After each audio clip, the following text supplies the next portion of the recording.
Buenas noches, hermanos. Bienvenidos nuevamente a Miedo Instantáneo. Esta noche les traigo una historia que ha permanecido escondida entre los árboles y la niebla de los bosques de Oaxaca por más de 70 años. Una historia de abusos coloniales, de poderes ancestrales traicionados, y de una mujer que encontró la forma más terrible de obligar al mundo a escuchar su dolor. Esta es la leyenda de la Bruja del Silencio. Un relato nacido en lo profundo de la Sierra Oaxaqueña en 1948, transmitido en susurros por generaciones de familias indígenas. Y que hoy, incluso hoy, todavía puede hacer que los bosques de México se queden sin sonido alguno. Pero antes de comenzar, necesito advertirles algo. Si padecen problemas de audición, si viven cerca de áreas boscosas, o si planean grabar audio en lugares remotos esta misma noche, tal vez sea mejor que detengan este video, porque lo que están a punto de escuchar podría cambiar para siempre la forma en que perciben el silencio. ¿Listos? Entonces prepárense, porque esta historia no es para quienes tiemblan ante lo que no se escucha, sino para quienes se atreven a enfrentar el vacío donde nacen los susurros. Todo comenzó en 1948, en un pequeño poblado llamado Nahuistlán, perdido entre los bosques húmedos y ocultos de la Sierra de Oaxaca. En esos años, México intentaba avanzar hacia la modernidad. Pero en las montañas, las comunidades indígenas seguían aferradas a sus conocimientos antiguos, a sus dioses silenciosos, y a la tierra que les hablaba desde antes de que existiera la historia. En Nahuistlán vivía una mujer llamada Dominga Suná. No era una persona común. A sus 35 años, era conocida como una Poxajtí, una curandera capaz de escuchar lo que otros no podían. La voz del viento, el murmullo de los ríos, el susurro de los árboles, como si el bosque mismo fuera su mensajero. Y su poder no era un mito. Hombres, mujeres y familias enteras caminaban jornadas enteras solo para verla. Los niños que lloraban sin descanso se tranquilizaban con sus cantos. Las fiebres que ni los médicos lograban bajar cedían ante sus conjuros. Enfermedades inexplicables desaparecían tras beber infusiones de plantas que Dominga recolectaba en los cerros más solitarios, donde pocos se atrevían a ir. Dominga no solo cura, decía doña Guadalupe, una de las ancianas del pueblo. Dominga escucha los secretos del monte, sabe que hoja sana el dolor, que raíz calma el alma, y que piedra aleja el mal. Pero había algo más, algo que muchos temían mencionar en voz alta. Los viejos de Nahuistlán aseguraban que Dominga podía escuchar a los muertos que vagaban entre los árboles, que los ríos le contaban secretos, y que a las sombras del bosque les pedía ayuda para curar a los vivos. Una noche, contó don Carlos, hoy con más de 80 años, mi hermano empezó a morir sin razón. No tenía fiebre, ni dolor, solo se apagaba, como si alguien le fuera robando el aliento. Fuimos con Dominga, y ella pidió ir sola al bosque antes del amanecer. Volvió 3 horas después, suspiró él, con una piedra blanca que brillaba como la luna llena.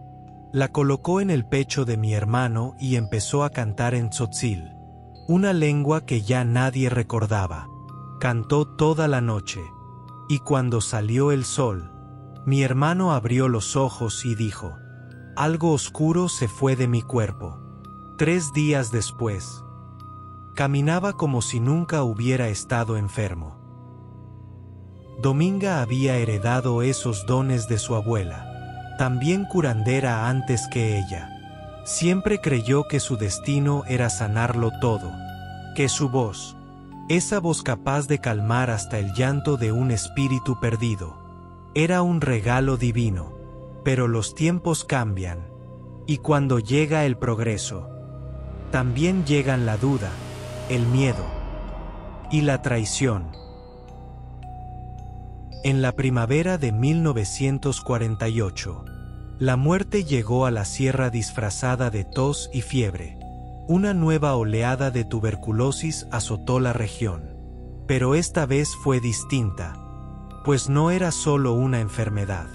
Era una sombra que avanzaba rápido, arrancando hijos, abuelos y vecinos antes de que pudieran despedirse.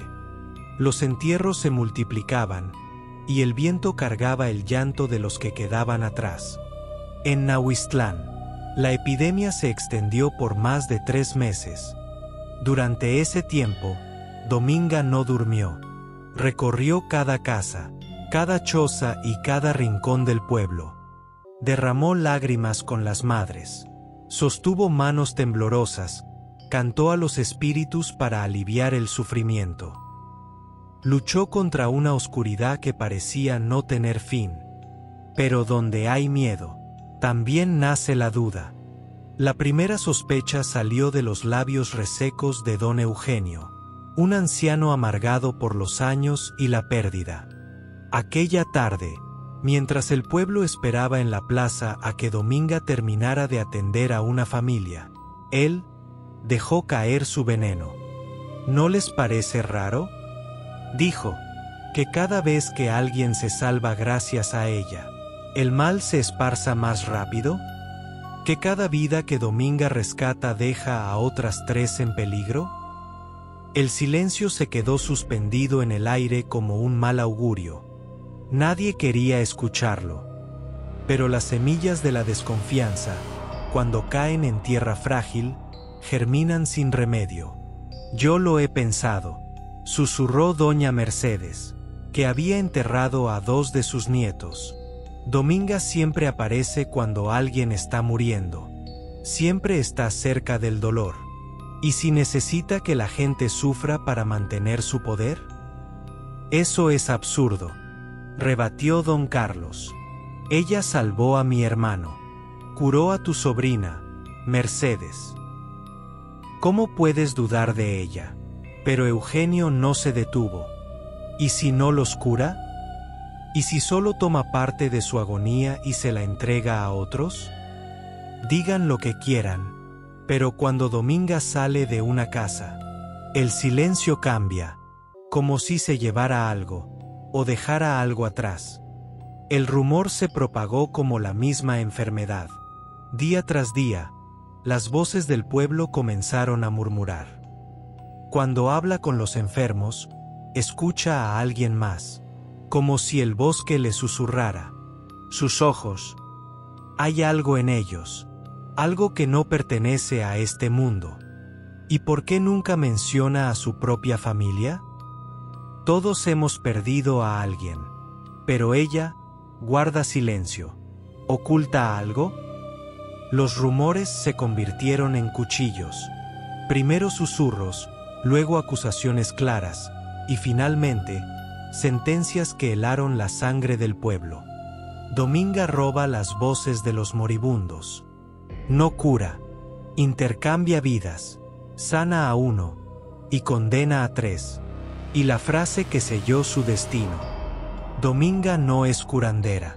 Dominga es una bruja que se alimenta del dolor. No había pruebas, solo miedo y silencio.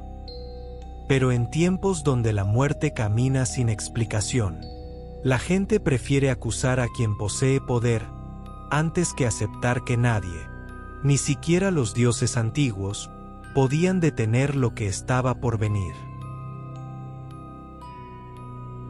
La decisión llegó una noche de tormenta, cuando las lluvias habían llenado los ríos y el bosque estaba más húmedo y misterioso que nunca.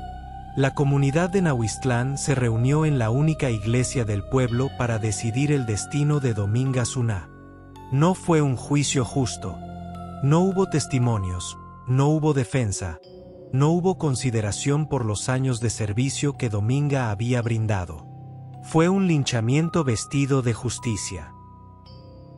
Preguntó el padre Miguel.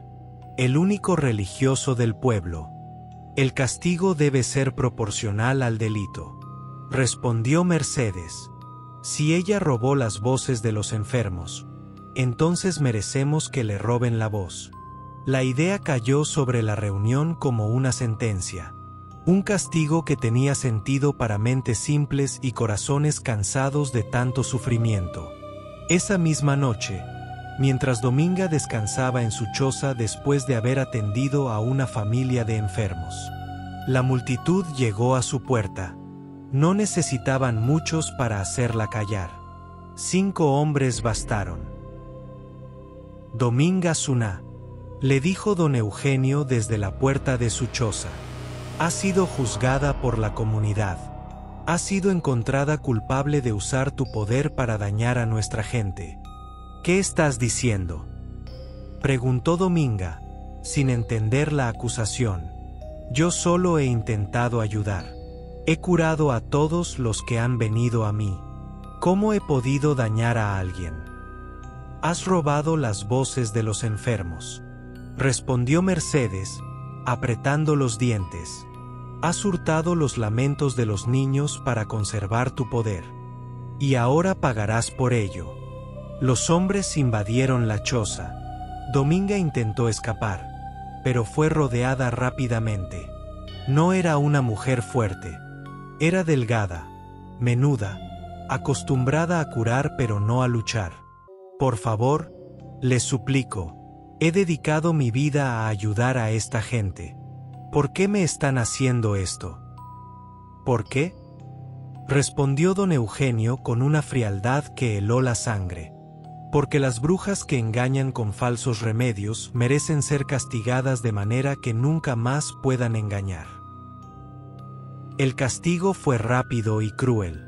En la oscuridad de la noche, bajo la lluvia que lavaba la evidencia de su crimen, los hombres ataron a Dominga Suná y le cortaron la lengua de raíz. Luego, sin oportunidad de defenderse, la abandonaron sola en el bosque que ella conocía mejor que nadie, entre los árboles que habían sido sus aliados, entre los ríos que habían sido sus confidentes.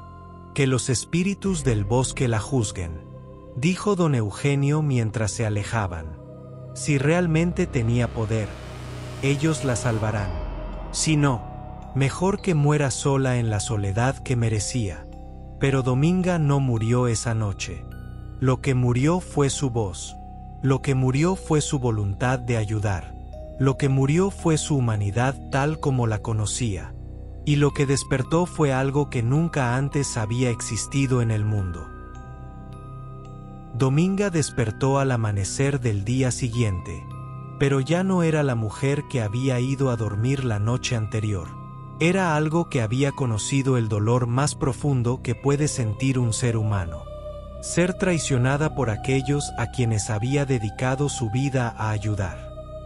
El bosque a su alrededor tenía algo distinto. Los árboles parecían haberse quedado sin aliento. El viento, que normalmente susurraba entre las hojas, guardaba silencio. El río que corría cerca de su refugio, donde ella había lavado sus heridas y llorado su dolor, había perdido su murmullo. Cuando Dominga intentó gritar de dolor, de frustración, de la traición que la consumía, no salió sonido alguno de su boca. No solo le habían cortado la lengua, habían roto algo más profundo. Habían quebrado el lazo entre su voz y el mundo. Pero Dominga no era completamente humana al despertar. En los momentos de mayor sufrimiento, cuando el corazón cree que no puede seguir latiendo, a veces algo dentro de nosotros despierta. Y para una mujer que había dedicado su vida a escuchar y sanar, el mayor dolor no era físico, era el silencio que la envolvía. Dominga miró a su alrededor y vio algo que nadie había visto jamás. En las profundidades del bosque, donde la luz jamás toca por completo la tierra, todo tenía sonido. Los insectos cantaban, los pájaros trinaban, el viento creaba sinfonías entre las ramas. Pero cuando Dominga caminaba, todo quedaba en silencio. No era que ella emitiera un sonido que callara a los demás. Era que su presencia, la presencia de una mujer que lo había perdido todo por ayudar, otorgaba a los espíritus del bosque el poder de hacer lo que los humanos quisieron hacer: callar para siempre. Desde ese momento, Dominga se convirtió en la bruja del silencio, y el bosque de Nahuistlán se transformó en su reino eterno. Los espíritus de los árboles, de los ríos y de la vegetación comprendieron lo sucedido. Habían visto cómo una mujer que dedicó su vida a sanar fue castigada por aquellos mismos a quienes salvó. Y porque los espíritus de la naturaleza no conocen la justicia corrupta de los humanos, decidieron protegerla a su manera. Si los humanos eran capaces de usar el silencio como castigo, entonces los espíritus del bosque le otorgarían a Dominga el poder de usar el silencio como su arma de justicia. Durante más de 70 años, la bruja del silencio ha deambulado por los bosques de México. No siempre queda en el mismo paraje ni se muestra igual. Su forma cambia, pero su propósito no: advertir sobre el precio de la injusticia y hacer que quienes abusan del poder paguen por sus crímenes. A veces se manifiesta como una figura encorvada que recorre los senderos, envuelta en harapos que parecen moverse sin que el viento sople. Los que la han visto aseguran que sus ojos emiten una luz que no proviene ni del sol ni de la luna, sino del peso de todas las injusticias acumuladas durante décadas. Otras veces se siente una presencia que borra los sonidos habituales del bosque. El crujir de las ramas se detiene, el canto de las aves se extingue, y en ese silencio repentino y absoluto, uno sabe que ella está cerca.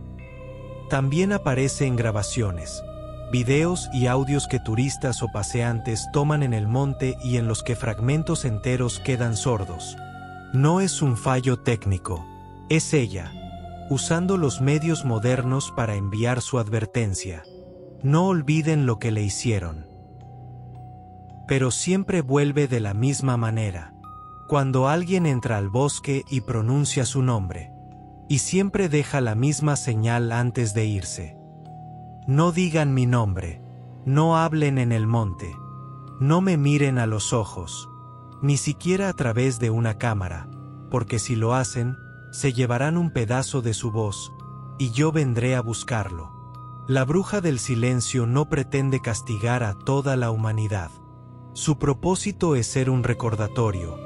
Hay injusticias que no pueden borrarse. Advierte a las comunidades sobre el peligro que encierra la sospecha que devora.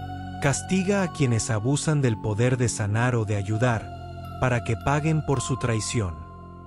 En estas más de 7 décadas ha reaparecido en distintos rincones de México, en los bosques de Oaxaca, donde nació la leyenda, en las sierras de Veracruz, en los cerros de Puebla.